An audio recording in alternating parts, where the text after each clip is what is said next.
Good morning, and thank you very much for joining us. I am Yori Folari.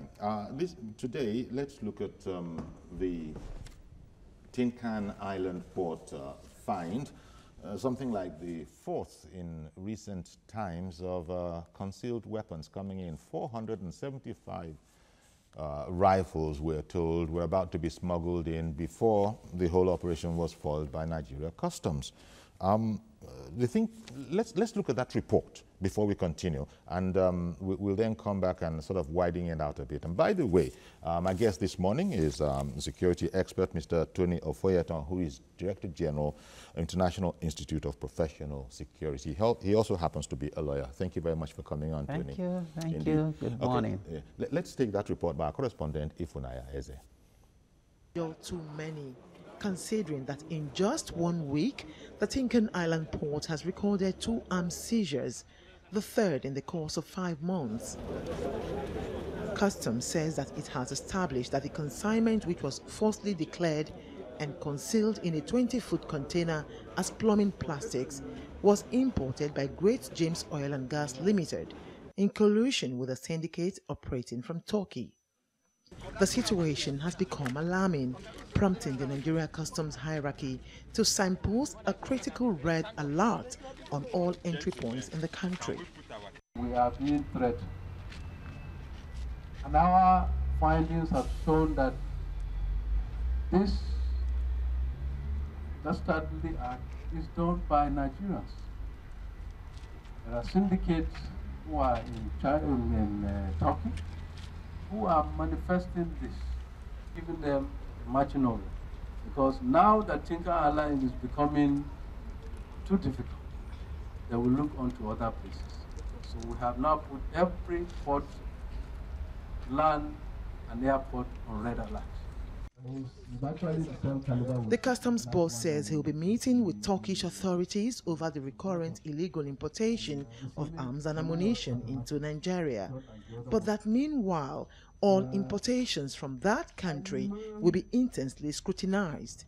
He was also questioned on the continued absence of scanners in the ports, which could prove valuable in tackling these threats. Every container must be profiled, every goods must be profiled, and checks must be done.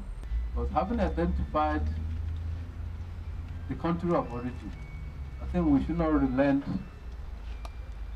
but insist on making sure that we get to the point, why is this thing coming from one particular country?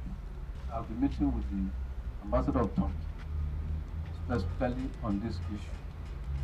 Because already our president has discussed this issue at an international forum, and he has been mandated to sit with us and let us find the way forward. Even as the Controller General of Customs is saying that he is going to be meeting with the Turkish authorities to discuss diplomatic modalities, many are of the view that unless scanners are installed at the ports and border areas across the country, infractions such as this will continue. From Tin Can Island Port, Ifunanya Eze, TVC News, Lagos. Okay, thanks to Ifunanya, our correspondent there. Now, Tony, those arms there, they look like pump-action rifles. Now, just checking this with you, you being the security guard, I wouldn't know the difference. Well, the arms are actually pump-action, but they are modern and more sophisticated. They have a higher caliber compared to what we used to have as the conventional pump action. Don't forget that under the fire... That is to say they look more sophisticated. They are. Well, you haven't handled them, you know, but no, from your knowledge, yes, they course. do look They do. more, Thank you. You know. I think I agree with you on that. You know, under the Firearms Act, there are provisions wherein individuals can bear arms. Exactly. The maximum that individual can bear is this pump action we talk about. You have den guns, you have hunting guns, then the most sophisticated being the pump action. Now, the idea behind pump action ordinarily is that it is expected that whosoever is bearing that arm is not trained in the art of firearms.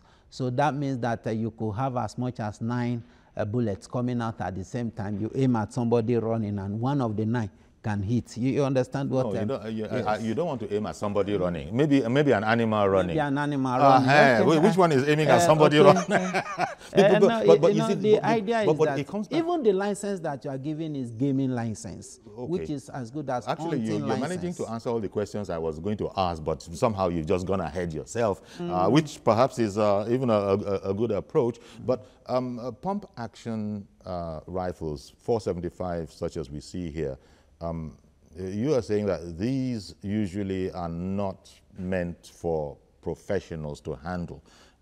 This is usually going to be in the hands of, if everything were legal, when it comes in legally, these are usually in the hands of private citizens? Of course. Private citizens can bear pump action, subject to being licensed. Of course. But before you bear arms, I must also say that there are stringent conditions. You must establish the fact that your life is in direct danger, which need private protection other than the one that is given by the government-established security agencies. You must establish that, either in your house or in your vicinity, that your life is directly in danger, which means that you need a private protection. In other words, it's going to be a little bit very difficult, to establish it. But you must establish that before you can be given such license. And don't forget that the purchase of such arm, you must declare where the arm was purchased. Whosoever is selling the arm to you must have the license to import and to sell such arm. I hope you understand. And the bullets too. You must register all the bullets with the police, with the number of the bullets, and you must give a monthly account. There is a form you fill with the police on regular basis to show that, okay, these arms, the bullets are still intact, and if anyone is missing, you must give account of what you use that one to do. So it's a very strict thing. Okay, that's even when they come in legally. Very well. But yes, here we're talking from the legal perspective from now. the legal perspective. Really, because this story is largely known, and we're going to come to it, but no pistols were among these. Maybe I don't want to digress too much, because actually there are hunters, Nigerian hunters, who have quite sophisticated arms, firearms, again, licensed, that are not pump actions.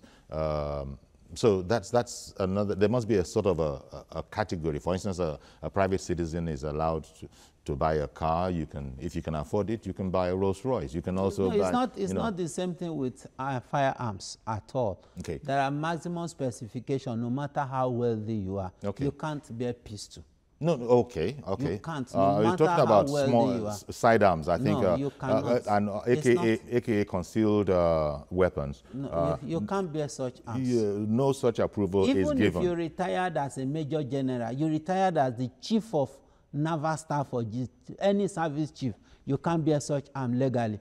If you must bear it, it is only the President of the Federal Republic of Nigeria that has such statutory power to give you that license. Okay, but so some of those licenses actually are out there, having satisfied all the conditions for you to have a pistol, for example. So what you're saying is that this is not about to become the United States of America anytime soon, where the citizens there have a constitutional right to bear arms subject to certain provisions. Now, with our case here, don't forget that the whole hullabaloo about IPOB is up there in the air. They've just been proscribed. They've just been, the Army referred to their activities as similar to those of terrorist activities. And so you have all of that out there. Now we're getting this seizure. Nobody, as you've pointed out, it can be a legitimate. We're sure that this is a smuggling operation, and thank God it was found. Now, people are going to connect the two, that perhaps it won't be too far-fetched to say that, look, in view of all the challenges that we're having on the security front, this is the last thing that we need. And so people are going to sort of make connections and begin to perhaps not get hysterical, but begin to wonder if there are if there aren't any such connections. Do you give me your thoughts? Because I'm trying to figure out what these things, what this weaponry would have been about, apart from criminal intent. Of course, the truth is that, as it were, it's purely criminal intent. That one is not a subject of contention. But talking about the nexus between the importation of these arms and IPOB, I want to be very remote about... This particular individual segment, I'm just saying that these kind of things generally, now, given the hysteria in the air about IPOB. There's nexus between the first seizure in January and what you are having now. Between January and now, more than 2,000 of the same pump action, from the same country have been seized, which is a conclusive presupposition that the importer is just one and the same. Now, if you are looking at it from that perspective, it simply means that the nexus between this importation and IPOB is relatively remote, because before importation of such had been on before the issue of IPOB. And if we look at the statement of the Nigerian Army too, when they were trying to describe IPOB as a terrorist organization, their argument was that they bear stick, injurious things, and cutlass. They never mentioned anything like guns or any types of bullets and the like. Now, which, of course, at that level means that as it is now, there is no established fact that they bear such arm, as it were. Of course, if we want to look at it legally, you say that a cutlass is armed because an armed robber can use cutlass, and cutlass is capable of doing what a gun can do. Even stones. Even stones. After all, David used stone to kill Goliath. So if you look at it from a very expanded construction of the definition of arm, but talking, realistically, vis-a-vis the agitation of IPOB, we cannot compare it with what is happening in the Niger Delta Avengers. If you are nexusing it to Niger Delta Avengers, it may be understandable. If you nexus it to maybe the Egbesu boys, or you nexus it to, the Boko Haram in the northeast, it's understandable. But nexusing it to IPOB as it were now, to me, it's a little bit remote. Okay. Yeah, fair enough. The authorities will conduct the investigation and we'll know, hopefully we'll know where we are. But you did make the point that this same region, Turkey, has come up. Now, I don't know, the federal government, which we read in the paper, has summoned, which is the word they use for invitation in those kind of circles. They've summoned the Turkish ambassador over illicit arms exports. Now, of course, we'll be hearing about that, but then again, we might not. You never know. It depends on what government wants to share. It's possible, isn't it, for this kind of thing to be going on in a country without the government being aware of it. That is what the ambassador will be explaining, because in the past, we've heard that, no, don't bring in Turkey's name when you want to begin to talk about harboring, shall we say, those that Nigeria doesn't consider to be friends. But they have been summoned now. They're going to have to talk about that. Give me your thoughts on this. I'm not saying you're exactly an arms-dealing expert and know how all of these things work, very clandestine area. But the fact that Turkey continues to be a staging port, whichever the way, for things arriving here, surely people have every reason to be concerned and say, look, if you are not involved directly, then perhaps you should get involved if you're a friend of Nigeria. I agree with that. My own fear is that if the government must make headway in this invitation, what I expect the government to have done precursor to this, I don't know if they have done it, is that they ought to have gotten a dossier, a private intelligence network from the federal government of Nigeria, independent of the Turkish government. Now, that is what is done in intelligent conscious countries. If America want to invite, or UK want to invite your ambassador to answer questions relating to their national security, what they do is to give you a dossier of their findings, to the extent that it becomes a tall order for you to begin to bring diplomatic denial. You know, we say that a diplomat is a honest man that tells lies on behalf of his country. You know, if you would have been able to do a thorough work. Well, because it is as easy you said, now. you don't know whether yes. or not they have done so. Yes, and no, what I'm saying is this is just another one of many. Another one, and it's so recent. You understand what I'm saying now? Now, it is easy for you to invite the ambassador, and he will tell you that my country is not aware of anything. It must have been criminals that are doing this among themselves. You cannot cast such iniquity or aspersion on the country as it were, except you are able to nexus the fact that it is either from a top government official in Turkey. Then, of course, the government will not be able to deny knowledge once it's from and is linked to any top government official in Turkey. And these are things that the DIA, that's where the DIA comes to play. 100%, that is where the NIA comes to play. This is their immediate jurisdiction. And that is why we expect that this is no longer custom affair. Not at all. I understand. I hope you understand. I agree with you because, you see, with arms, when you're importing, exporting arms, okay, this one coming out of Turkey, if all were to be kosher, if everything was to be as it should be, then there should have been an end user certificate to show that the guy, the country or the organization that is receiving at the other end is indeed going to be the user and is not transferring them on. And it will always come from NSA. Yes. So if that doesn't exist, if we don't, and this must be the reason, otherwise I'm sure there wouldn't be this whole hullabaloo. A key, inescapable, essential of arms dealing, at least one knows that from documentary programs, is that there must be an end user certificate that the guy who is receiving is not passing them on. They happen to be for use by, in this case, it would be the federal government. But no such, I'm sticking my neck out and saying that there can't be any such certification. Is why we have this situation on the ground. Now, therefore, we just sitting down as we do, we sit down and, you trust us Nigerians. We will add our own put. So this must be a criminal, it certainly must be a criminal affair. Now, going back to customs now, customs found this out by way of spot checking. Well, that's my guess. They also might have had a tip-off.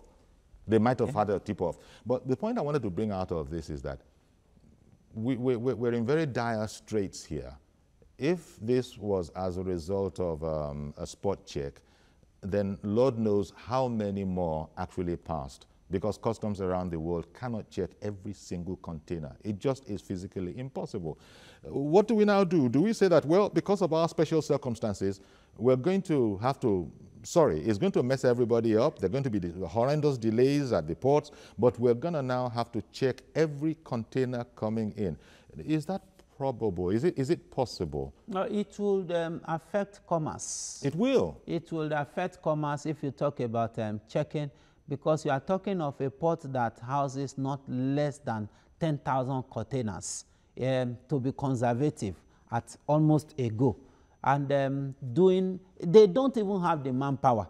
Do they even have the equipment? Do they even have the container scanning X-rays? Very few countries have those. Yes. And if you ask me, there's no reason why the customs should not do that within the next 6 months. You mean get this custom X-rays, these scanning X-rays? Scanners, because they have more than enough money. I repeat, they have more than enough money to do it like yesterday. So why is it not being done? Administrative bureaucracy. That's just it. Somebody knows what to do and is not doing it. Maybe because of whatever reason. Because I don't see any reason why we are still talking about manual search. In this age, you are talking of just few that have been discovered. What of the ones that are going in almost on daily basis? Which is the point that we are making here. They're going in almost on you are even talking of just the seaport. What of the airports? Yeah. What of the land borders? You have more than 2,000 illegal routes into the country. So look at the implication of all of this. Customs is just one of the government organs, responsible for our internal security in its own kind of way. But those that got away, that actually we're just looking at it now and guessing. Since this whole matter of spot checking is a statistical affair, maybe they might just say, I don't know, every 50th, or maybe we have reason to suspect that, maybe because of what has happened, whatever the methods they use to select these samples. The guess is not, unintelligent that so many of, a number of them, let me not say so many, a number of them would have passed. Now look at the implication of the find that we saw, for instance, 475 rifles in this case, actually going into town. Now let's do a bit of speculation there. Before now was 1,100. Indeed. So look at the implication of this on our internal security. That's one heck of a headache, isn't it? Now, it should be a major headache to the security agencies, a very big headache to security agencies. That simply means that there are people that are preparing for whatever. I don't know. Well, yes. It is this very whatever that is the headache. Yes. Look. What are you preparing for? Now why are you getting all these pump action now rifles? You may not know what they are preparing for, but they know what they are preparing for. You may not know, because if you ask you and I, why would I import arms? To do what? Well, it is the business of the Ministry of Interior to not be where we are. We don't know what they're importing them for. It's their business to find out. But we are fighting against terrorism in this country. So if you ask me, I will tell you straight ahead that the terrorists are involved in this importation because they need arms and ammunition to also be able to fight. Not to mention money. No, I'm not even talking about money this time around. You need money to do this. But they have their accomplices and they have their sponsors in and out of the country. So you see how this is widening now. You see how Lai Mohammed's explanation and conspiracy theory, you see how it isn't that far-fetched perhaps now.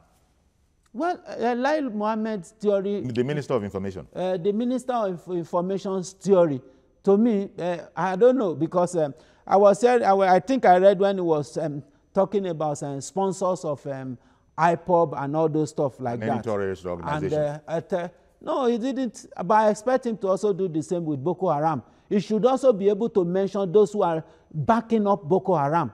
If he is able to get statistics about those that are backing up IPOB, then he should also be able to give us statistics about those that are backing up Boko Haram. Boko Haram within the past 7 years has killed about 10,000 Nigerians. And these are valuable human beings.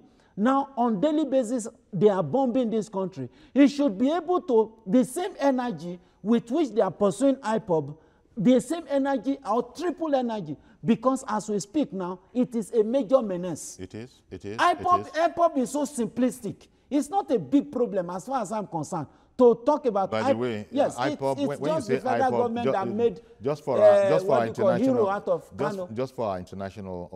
IPOB being an acronym for what? Independent Indigenous peoples of Biafra. Indigenous peoples of Biafra, IPOB. But back home in Nigeria here, we just abbreviate it to IPOB, just for our international audience. So you see, what I'm saying is this. Look, when this issue of Kano's whatever started, it started like a child's play. The head of IPOB. It started like a child's play.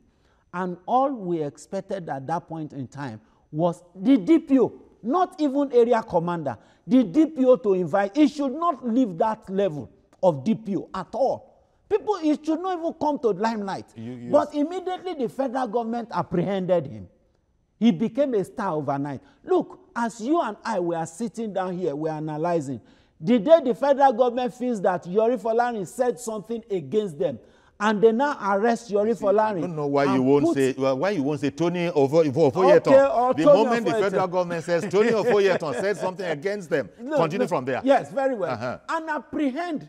That person becomes a star overnight. He does not need to pay you for publicity. You look for him. You publish his name on a daily basis. You pursue the story because the story will make your newspaper and news media to sell. That was what happened in the case of Kano. That is your opinion. You're going somewhere else with that. The handling, the PR aspect of this thing is where you're going with that. And we're talking about war. The view of government on this whole IPOB affair, since we are there now, was that the actions of the organization and the head especially, and his utterances, had gotten to an intolerable level and cannot be allowed to continue. In fact, citizens around were saying that government was wearing kid gloves. Why are you tolerating this? Why are you permitting this? Until they finally now had to act. Even as they have acted, you are witness to the fact that Nigerians are still, criticizing government for the soft approach. So any self-respecting government, as the Minister of Information said, any self-respecting government is going to do what they need to do with people who are putting forward a separatist agenda. And so to now say that finally doing what they had to do, they promoted Mr. Kanu, promoted IPOB, I don't know. You see, let's look at separatist agenda does not automatically translate to treasonable felony on its own. In England, you have Wales, Ireland, and the like that are saying we want to go. Are you there with me? It doesn't automatically translate to treasonable felony until certain things are done. Until you begin to take on the army, for instance. Until you begin to block the army of your country from going about its normal, legitimate, constitutional functions. Then you begin to add other dimensions to what you said is a simple, simplistic. Very well. But what I'm saying is this. Don't forget that Nnamdi Kanu, as it were, as an individual, if you want to look at it from this perspective, if he had been allowed on its own, no matter what he says and all, he doesn't have any supporter, for example, the whole thing will die a natural death. But never mind his flags, never mind his uniforms, those things are not new. Yeah, they're not new. But you see, these were the same thing that were used during the precursor to the Biafra War. They are not new. They're not new, but they are intense provocations, are they not? Now, look, what I expect the government, don't forget that Biafra as it is an ideology. No matter what we say, it's not something you wish away with arms. It's not something you wish away. We expect that the government should be able to call all interest. The Ibadan Declaration is as good as Biafra. Because when you talk about regional government, it's as good as saying that, look, we are tired of what is happening in the central system. Look, go and read the Ibadan Declaration and ask yourself a simple question. Why the Ibadan Declaration? Now, why do we have to talk about the northern leaders coming to the south-south or the southeast to come and say, we want peace and all those stuff like that? The country as a whole, there are agitations everywhere. And what we expect the government to do is not to begin to kill or to begin to dance python or dance anything. Call every interest together because every region in this country is agitated. So the approach may be different. Biafra's approach or Kanu's and his cohort's approach may be different. But do you know what it means? If Kanu, in the comfort of his house, asks the average Igbo man to sit down on a particular day, not to open their shops, and they obeyed, it is a high slap on any government, an individual that does not hold. And that is where you should begin to sit down and say, okay, let us look at. Tony, I just listen. That's my own opinion. And indeed, you're entitled to it. But you see, when you cajole people with fear, and then when people, you see, this is not really our focus of discussion, but let me just add this factual detail that when people will not open their shops, for example, because they are afraid of reprisals in an enclave that you have by the jugular, to now turn around and cite that as a possible indication of their, popularity or goodwill or all of that, I think it's not exactly accurate because we have people phoning us and telling us that, look, we're stuck in here. I don't like all of this, but I also have value for my life and my family and my security. So I just wanted to sort of put that in perspective that, yes, you're right, he could order and then it happened, but then you also have it from the other way, we're doing it under duress. Most Igbos, for example, as far as I can see, it's not scientific, but I would just guess that most Igbos are not lining up behind the IPOB agenda. There are some, but minorities. So I'm just saying that when government finally did what it did, there still are ongoing criticisms of how it went about it. For instance, putting the cart before the horse. But at least now the cart and the horse are in the right order. So let's not, as it were, maybe belittle some of these intense thinkings and maneuverings that went on. It is what it is. What the import of arms like this is the, Ifunanya was saying in her report, the third time in recent 5 months, and if you go back, there are even more instances. Those that are escaping, this country, I'm afraid, is not very, very secure. If we were lucky to see this, to get 475 now, maybe, and you said, you yourself remember that the last case was 1,100. So all of these are going into private militias, private armies. God forbid this place should become like Colombia, where there is a sizable bulk of the citizenry that is armed, albeit illegally. Now, as it is now, Nigeria will have the highest proliferation of arms in sub-Sahara. Yes. And that's been coming from, yes, one, the civil war, two, the agitation, very well. And then politicians, some of us have, and then Boko Haram. Some of us have at one time or the other advocated even that private Nigerians should be allowed to bear arms. Yeah. And of course, the argument may be that it will cause casualty and all those stuff like that, but it becomes a 50-50 affair. Because if you look at now, you don't have the impetus to bear arms. There are people that have the impetus to bear it, legal or illegal. It doesn't make any difference. What does impetus to them. mean? The desire, even wanting to have a gun. The guts, the guts, the okay. confidence, okay. To bear arms, irrespective of whether you ask them not to, the law asks them or not. They don't give a hook about that. Now, and these are the same type of people that will come to your farmland and come and sack you in your farmland. They will come to your houses. Now you're talking about the Fulani marauding Kurds and all those stuff like that. That happen to be sporting, instead of the shepherd's staff, AK-47 rifles. AK-47 and all those type of thing. These are areas that I'm looking forward to hearing that government have gone into the forest. Like what Lagos State did yesterday, went to the shrine and demolished all these ritual killing shrine and all those stuff like that. I was so excited when I saw it. I'm looking forward to where the IGP, the service chiefs, will have special squad that will be tailored into the forest and begin to do what? Look at those that are cattle rearers in the forest. Search them. Make sure that the only thing they have is the normal cutlass and that stick. Any other thing, they should be arrested accordingly, because there is no reason for you to bear arms when you are doing what? You are rearing cattle and all those stuff like that. Today, it's a major menace. Don't forget that a World Terrorism Index identified the Cattle Fulani herdsmen as the first deadliest terrorist group in the world, after ISIS, Al-Qaeda, and Boko Haram. And in Nigeria alone, we have 2 of such. It should be more worrisome to us. Indeed, but let me ask you a question, because you're a security expert.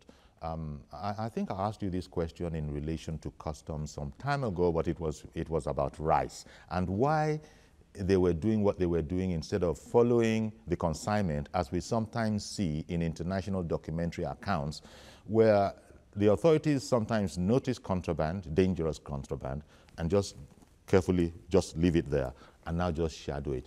I know we have guys who can do that kind of a thing. Why it is not done, or if it is done, we're not told it is being done. It's not even being done. So this is a problem for me. Do we have a bunch of professionals or not?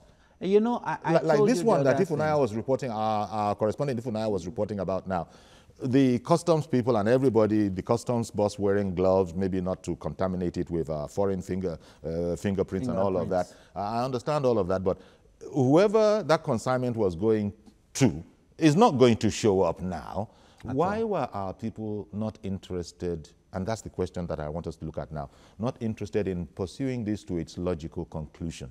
They could have mounted a sting, let it go like we didn't know anything, and then after that, I mean, they would get a lot of stuff. What do you think is going on in there? It can be crass incompetence. It's rather unfortunate, because there are different ways to mount sting operation. If you don't want to use the manhunt, you can use technology. In other words, you can put a tracking device. Plant a tracking device inside that truck and the container. So why are such things not being done? Well, maybe I see it as lazy man's approach towards security. I see it as playing to the gallery.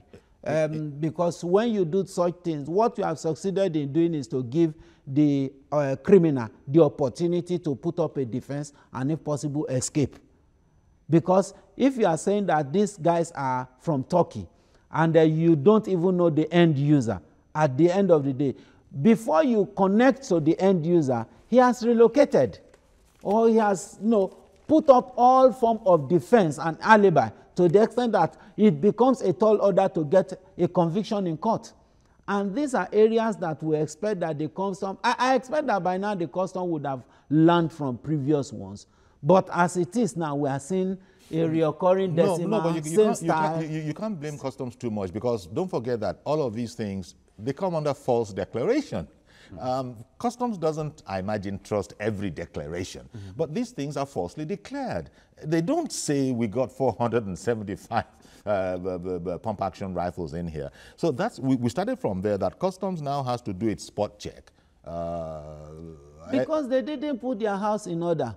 That's just it. There is no way custom can be exonerated, because everything about importation stops on their decks. Yes. Everything. Yes. In other words, it just as they are talking about e-import, e-export now, the bill of lading and everything can be done online and all those stuff as it were now. For goodness sake, the only security body that can never be removed from the custom, from the port, are the custom officers. So if that is the case, why don't you put your house? The money is there for you to be able to use technology properly, to be able to track and search all these things. Now, like you rightly said, if in the airport, for example, you have your baggage and your baggage is containing some criminal things and all those stuff like that, they will leave it in the carousel. The camera will be looking at you. Nobody will come and ask you. They will wait for you to do what? Nobody is going to take it before it gets to the carousel and begin to say, come and open your... No, it won't be done like that. What will be done is that they will leave it in the carousel. You will go to the carousel, take it, and they will allow you to be going. Then when you get, somebody will now accost you and say, please, could you step aside? You step aside. They ask you some question. Are you the owner of this bag? You say, yes. Did you pack the bag yourself or somebody packed it for you? Then you say, I packed it myself. Good. Then they now begin to search. If you say somebody packed it for you, who packed it for you? Of course, these are standard routines of customs. Stuff like that. No, but it would have been identified that this bag. Yes. But these were clearly smuggled in what was referred to as connecting pipes, for goodness sake. So it's a clear, straightforward criminal operation. But the concern is that, well, I'm imagining we don't know where they were actually intended for.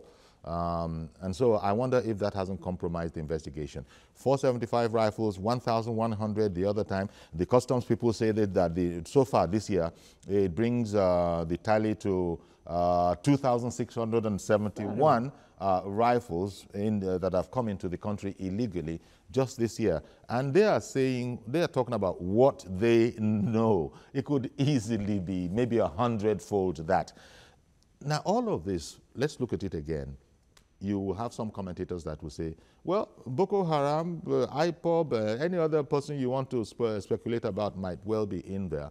But then the whole heat and maybe gearing up for 2019 elections, you can't take that out of the equation as well.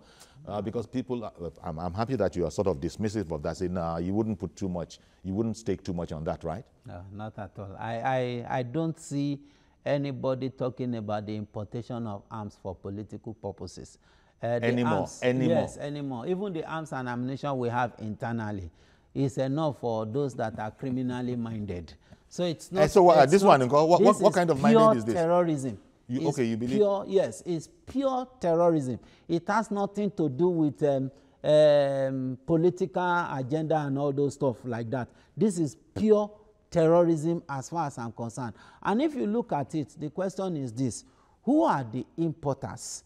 Why is it that from January till now we've had 4 seizures and we have not had a case that one of the importers had been arrested, had been arraigned? And why is it so? But when you arrest an ordinary, boy that stole a phone, it's easy for you to put it in television and say that this man stole a phone of 50,000 naira, and you arraign him in magistrate court the next or 2 days later. Then 3 or 2 months later, the magistrate is giving him 4 or 5 years imprisonment for stealing 50,000 naira phone. But when it comes to things like this that will destroy nation and destroy generation, because they are big men or purported big men, they are in government, they are National Assembly, they are presidency, and all those stuff like that, they are being shielded. And that's the key to it. You probably can't blame people for thinking along those lines. But, of course, it's a constructive narrative.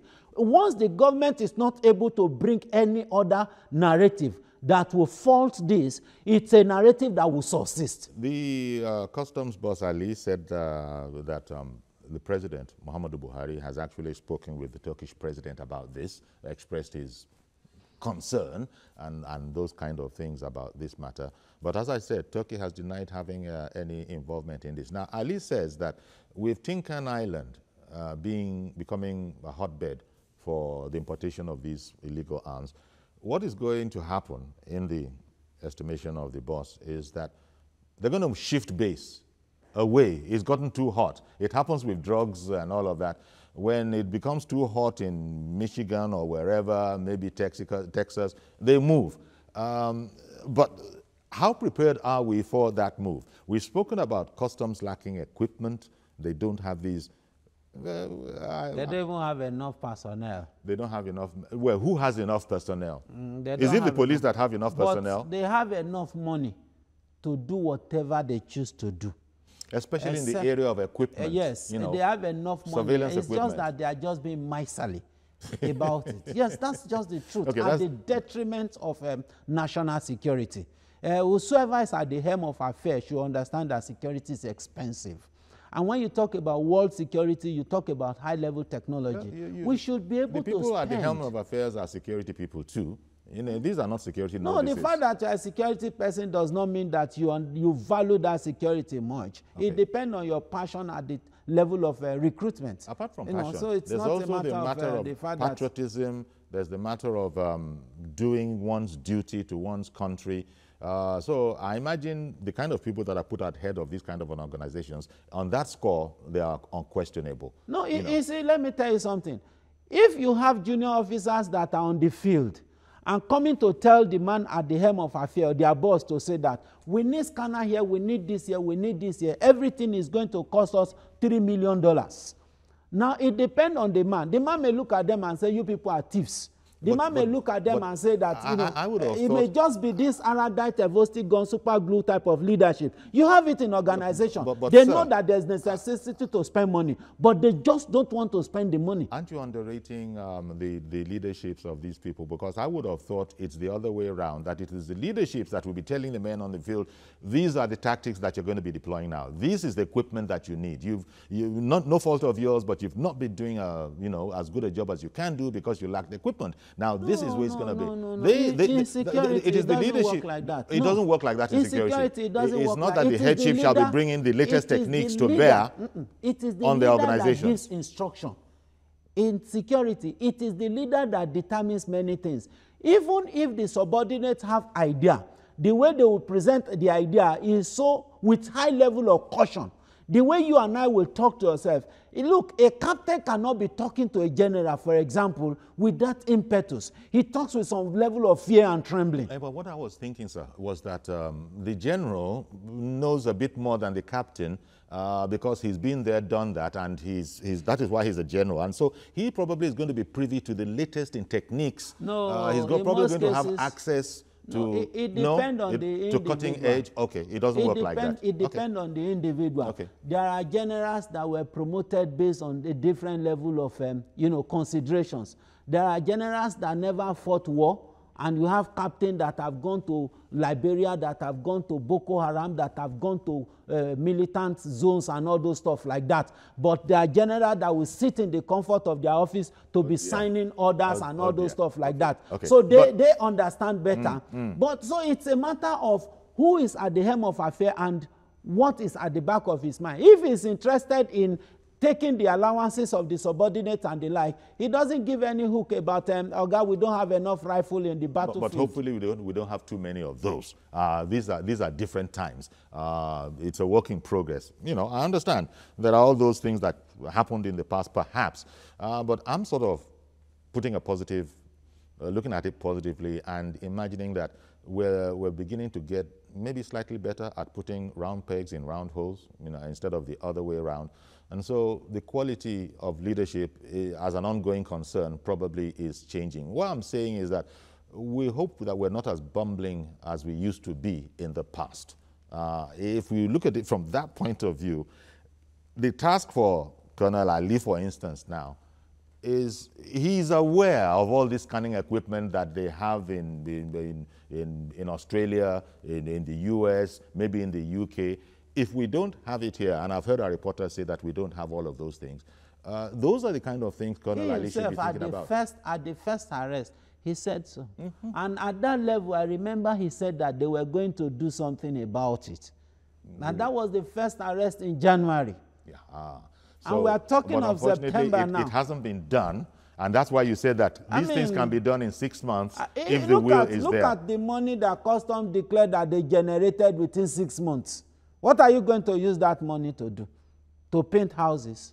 What are you going to use it to do? Is it not to protect the territorial integrity and the lives and property of the people, the commerce of this nation? And also probably increase your own efficiency as an organization. I mean, for goodness sake, you don't just bring figures on pages of newspaper and let us clap for you. That money is useless if it's not used for the purpose of, the Nigerians to be able to better the lot of the custom themselves and also the nation. But now that we found Turkey being involved, and they're having this meeting this afternoon, the government having summoned the Turkish ambassador, Turkey has to be worried about its country's name coming up. And how does it stop? I imagine that must be what they must be discussing now, that this has become an eyesore. This has become an embarrassment too far. You're just going to have to buckle up, Turkey, and stop it if Nigeria is going to consider you a friend still.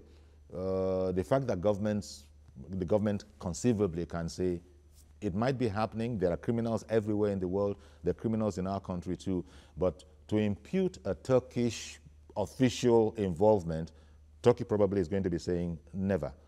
Now, how does Turkey and other countries, in different contexts, the UK was also cited by the minister. That's because Radio Biafra, the transmitter, is coming out of the UK.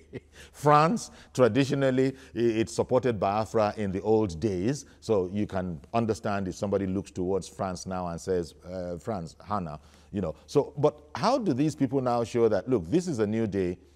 We are sovereign government, you're sovereign too. We identify with you, and we're going to cooperate with you in fighting criminality.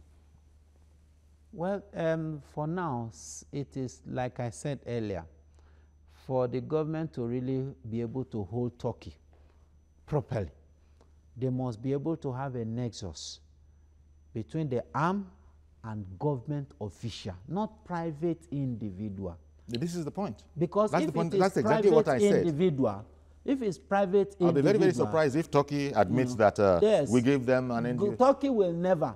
Look, it's just like when you talk about espionage. Militaries all over the world, they send espionage to everywhere in the world. But the rule is don't be caught.